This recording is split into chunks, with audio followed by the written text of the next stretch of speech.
Dorothy's fault. Dorothy, you're slipping.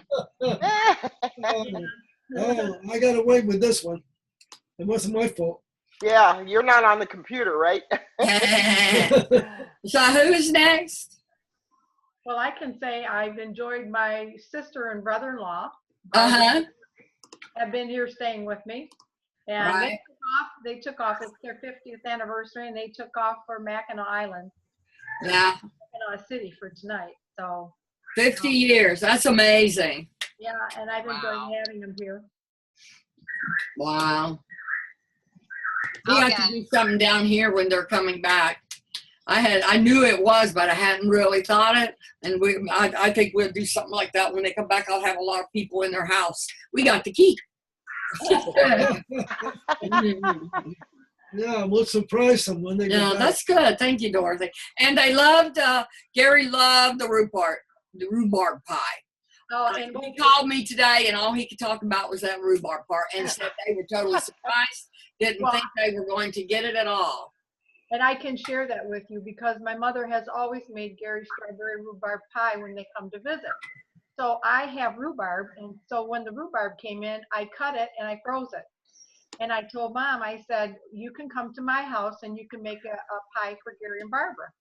And so she came over the day before they arrived and was here for a couple hours. I had already cut the strawberries out and put the sugar in them, and I bought preformed crusts. She usually makes her own crust, but I bought the preformed, and we put it all together, and it was here when he got here.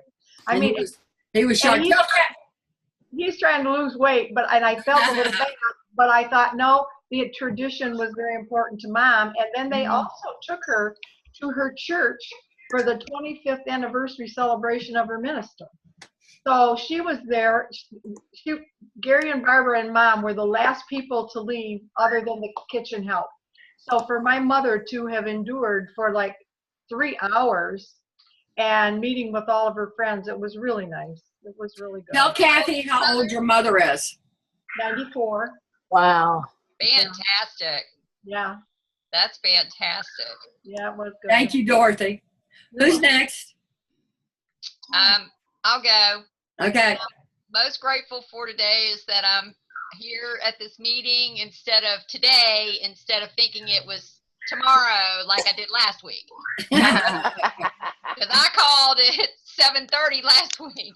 She even showed up at 7. Thinking it was at 7.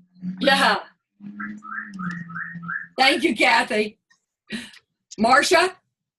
Okay, I guess the most fun, if you want to call it that, I had recently was last week when I went down to South Florida. I took a ride to the casino in Pompano Beach, and I played the penny machines, and I didn't lose anything. I just self-used 10. That's it. Yeah. And it was for your birthday, so happy birthday again. Oh, thank you. Yeah. Thank you. Lisa? Okay, so I had the most fun recently doing, y'all see my ceiling behind me? Mm-hmm. Those cabinet doors were holding the ceiling up. Oh, no. And the Tonys came over and helped me hook up my brand new pneumatic nailer to the Big Daddy air compressor. And Tony Jr. and I were trying to staple the tiles up, and we weren't hitting anything. And about the time I gave up, it was like, oh my gosh, I'm going to have to put a whole new roof in here. Poppy comes along with his little ice pick and goes to poking it through the ceiling tiles and finds the beam for us to staple it to. So Poppy saved the day with his ice pick, and my ceiling is fixed temporarily. So that was fun, having the Tonys over here doing home improvements. A human stud finder. How about all right. So now we're going to go ahead and we have, Kathy, we have this next challenge starting September 4th. Everybody else in here is already in the room. If you would like to join us, as a matter of fact, I'll send you an invitation. And then if you join us, you can get back some money towards that order that you placed in the form of a scholarship. So it would be smart for you to do it just for that reason, okay? Okay. But we'll talk about it more later. Okay. And we're all going to be doing the power of one. Oh, Kathy can be my power of one. And that is that we're going to try just to bring one person and see how many we end up in the room this time. Yeah. And tonight we're going to talk about stress. Anybody ever had stress? No. Yeah. You know, they What's actually that? they actually call it the #1 killer. My mother, and she had a lot of medical issues, but she would get so aggravated at the doctors because they would tell her that she had stress. And she said, stress can't be responsible for everything. That's all they ever want to tell you. Stress, stress, stress.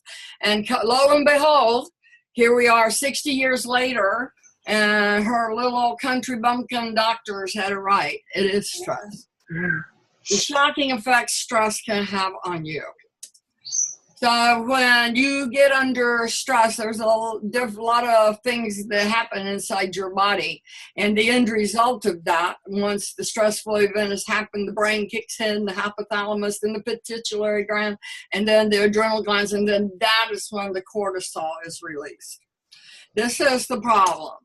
Cortisol increases blood sugar, it heightens memory and attention. That fight or flight, it increases your blood pressure, it decreases your sensitivity to pain, it decreases serotonin, and it suppresses your immune system. Because right now, all it cares about is saving your life. And cortisol, is it causing weight gain or is it preventing weight loss? Because when the cortisol is active in your body, that is the time when you're under a lot of stress, that you might look back in your own experiences and see whether you gained weight when you were under a lot of stress, or maybe you couldn't lose weight when you were under stress, you hit a plateau, but it's really responsible for both of those. In order to fully understand stress management and to discover a place of genuine and sustainable resilience, it is important to first garner an appreciation for cortisol's dynamic influence on our everyday function. At the most basic level, cortisol is a hormone, a chemical substance that acts as a messenger to direct the activity of certain cells or organs in the body. You probably heard of cortisol being called the stress hormone, a nickname that makes it sound downright repulsive and evil. While it is true that cortisol has a primary influence on how we react to stress, contrary to its narrow and negative reputation, it also plays a wide variety of genuinely helpful roles physiologically, often called the alpha hormone. It is responsible for 3 major mechanisms that help to keep the body in life-sustaining state of balance, or homeostasis, raising blood sugar, increasing blood pressure, and regulating inflammation.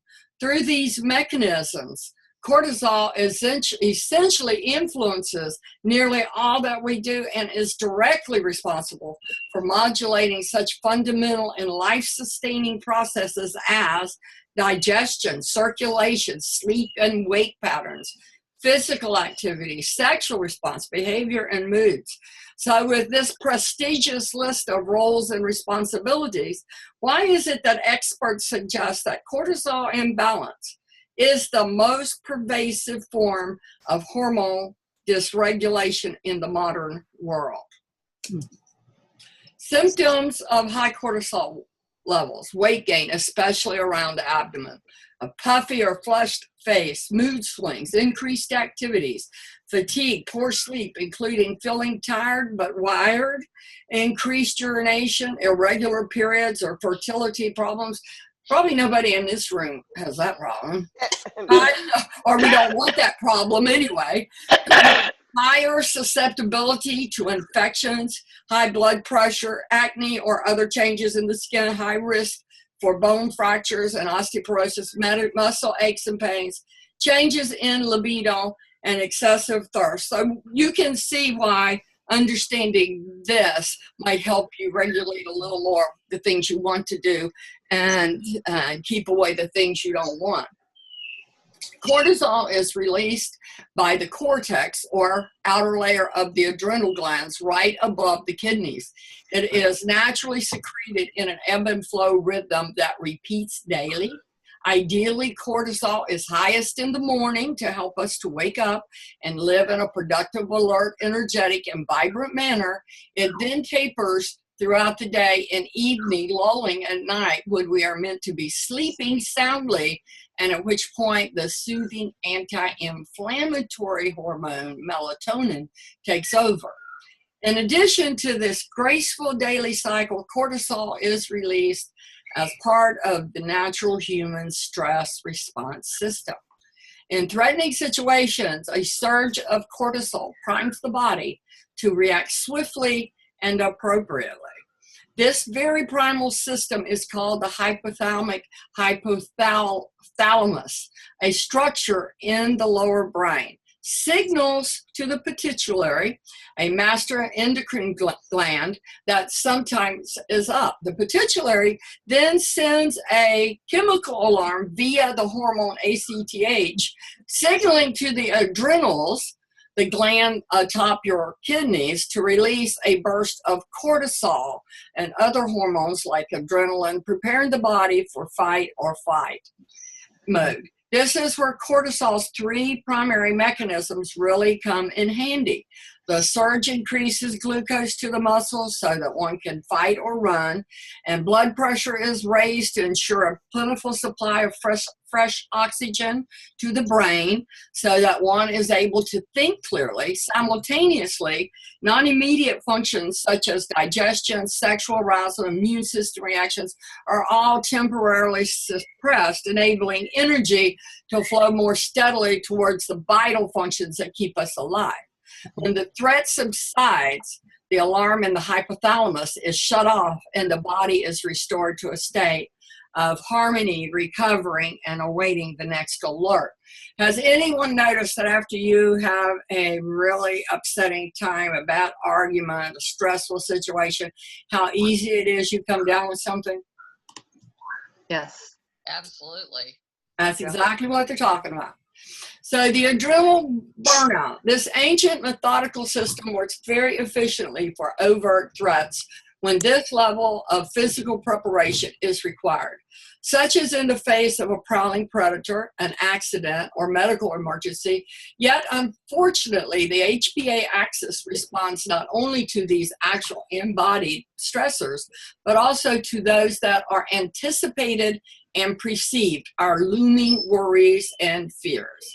The old clunky HPA system is helpless in differentiating between psychosocial stressors like getting stuck in traffic or planning a dinner party and physical threats such as dodging woolly predators.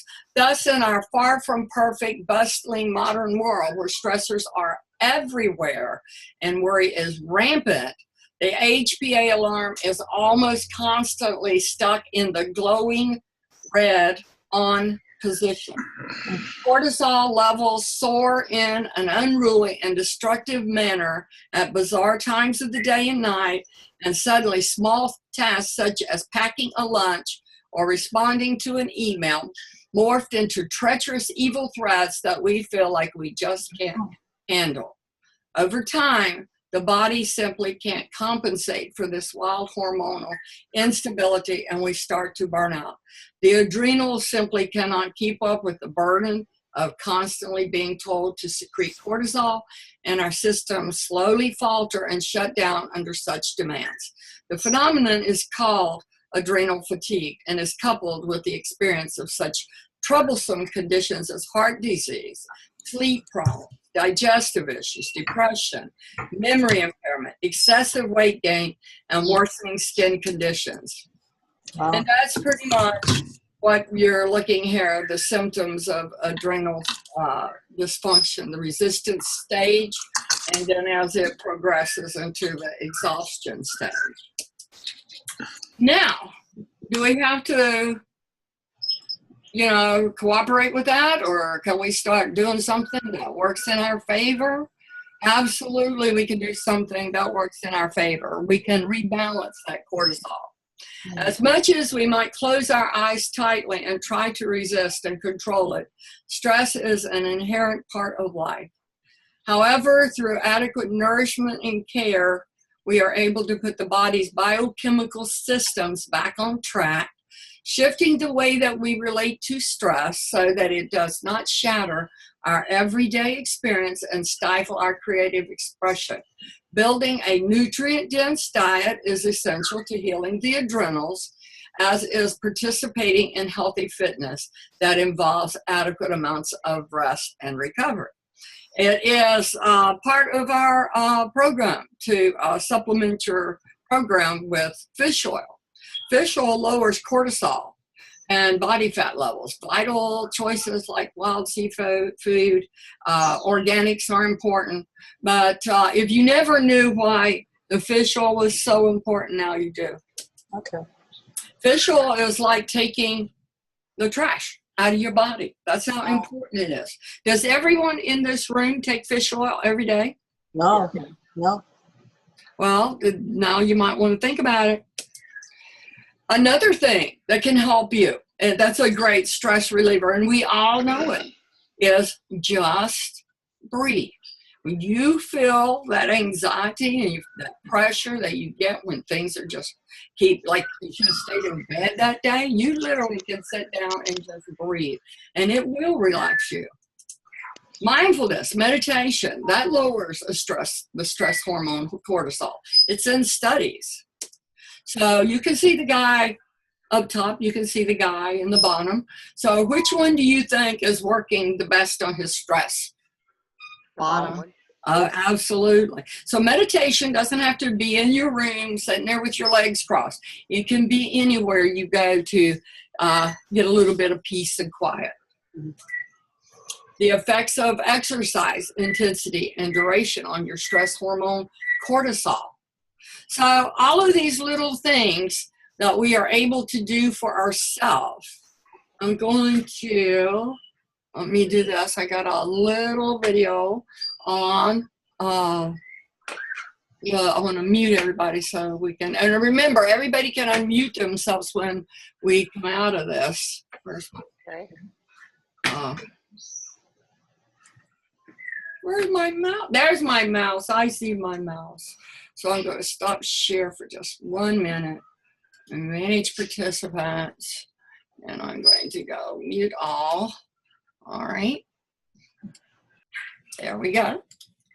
And now,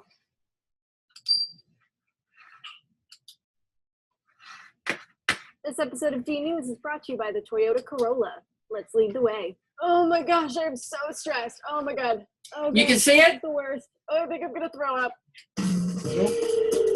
Can you see it? Okay. I can see you shaking your head.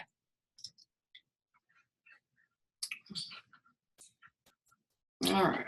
Let me see what I'm going to do here. I just unmuted everybody because I want All we can see is you. I want to see when you can see it. I wonder why you can't. Maybe I haven't shared my screen. That's it. That would help, wouldn't it? Yeah. Don't forget to share with sound. Now you can see it, right? Did you Yeah. share with sound? Oh, thank you, Lisa. Yay, Lisa. It takes a village. We all know that. Poor Kathy's at work. Oh, Always. I'm going to mute everybody again. I could see those heads bobbing, by the way. That was good.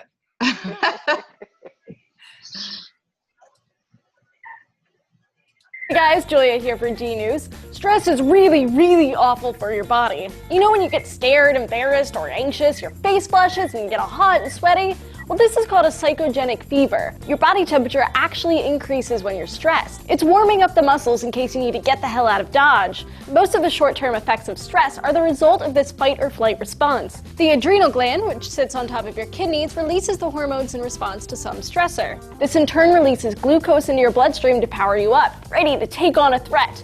It suppresses your digestion and immune system to save energy for hightailing it away from like a bear or something. But nowadays, we aren't threatened so much by bears, but school, work, and family matters stress us out just the same. All of those good things that those hormones do to save us from bears do bad things to us when we're faced with chronic stressors we can't run away from. One of the hormones, cortisol, is called the stress hormone, and it does a lot of different things. It can affect your blood pressure, metabolism, and immune reactions like inflammation. Basically, chronic stress makes your body continually release cortisol. Normally, this hormone keeps inflammation in check, but after a while, your cells get burnt out and become less receptive to the hormone. Inflammation then kind of runs amok and causes its own host of problems. Inflammation can lead to heart disease and obesity, and is now being implicated in some mental health disorders like depression and anxiety. Inflammation can also damage your DNA. The study, published in the Proceedings of the National Academy of Sciences, found that stress damages your telomeres.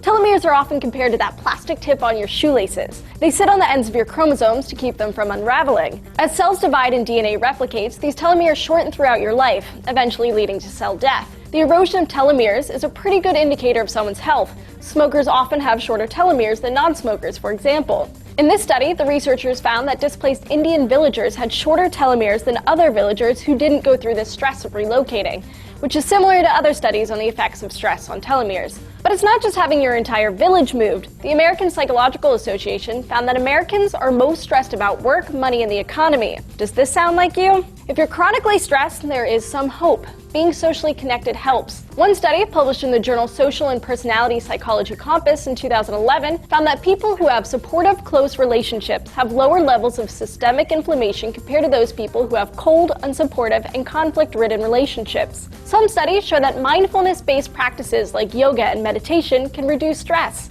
Being mindful means you accept each moment as it is without judgment, seeing something as neither good or bad, it just is. And it's really hard to do. It definitely takes some training, but it's worth it. One study published in the Annals of Behavioral Medicine reaffirmed previous studies that mindfulness decreases distress and increases quality of life. So do some yoga, take a breath, everything is gonna be a-okay. What are you most stressed about? How do you deal with it? Let us know in the comments below, and while you're at it, hit those like and subscribe buttons. Okay, so we're gonna go back to a little PowerPoint and see what else I had pending there. There we go. So here is where we move to our lesson. I'm gonna come out of here and I'm going to stop share because I want to open up for a discussion here in terms of stress. And I'm going to cover something every week that has something to do with what we can do to be healthier ourselves. And since stress is the #1 killer, I decided to start with stress today. And a lot of people think they can't do anything about the stress that's in their life. You can't, but you can do something about the way you respond to stress. And I felt like if you understood the damage, I understood the damage of stress through this process. Dorothy, through our healthy habits, hasn't that been a lesson we have learned through the habits of health? The ones of us that have stuck with the habits of health, taken that book and have made it a Bible to ourselves, I have ended up on the other end of having so many healthy habits. I had my stepson died, and this is the place where it came in the handiest, where there were things during that time. I know as a person before Take Shape for Life and a person after Take Shape for Life, I constantly had that little thing in the back of my head about my health. And making that my first consideration, even with everything that I was going through at the time.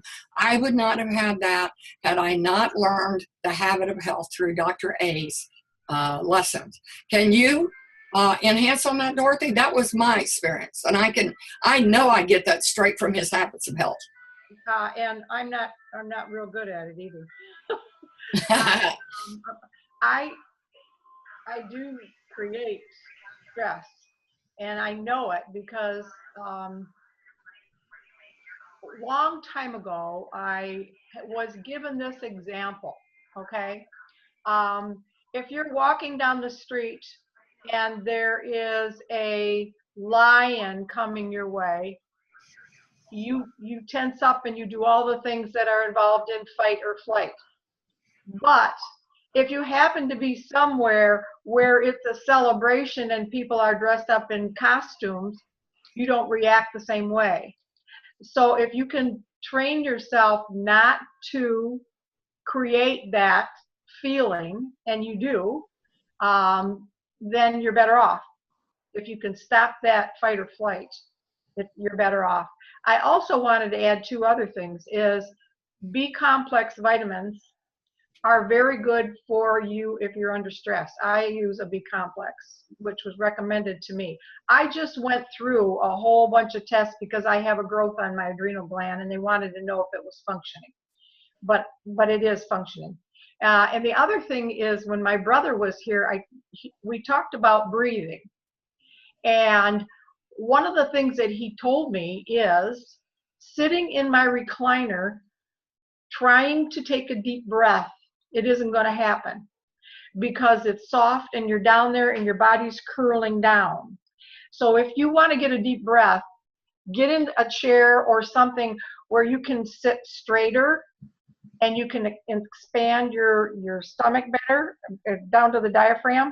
But sitting in a recliner is too soft. You just curl right down in it, or any kind of a soft chair. So those are two things that have helped me recently to know. Yeah.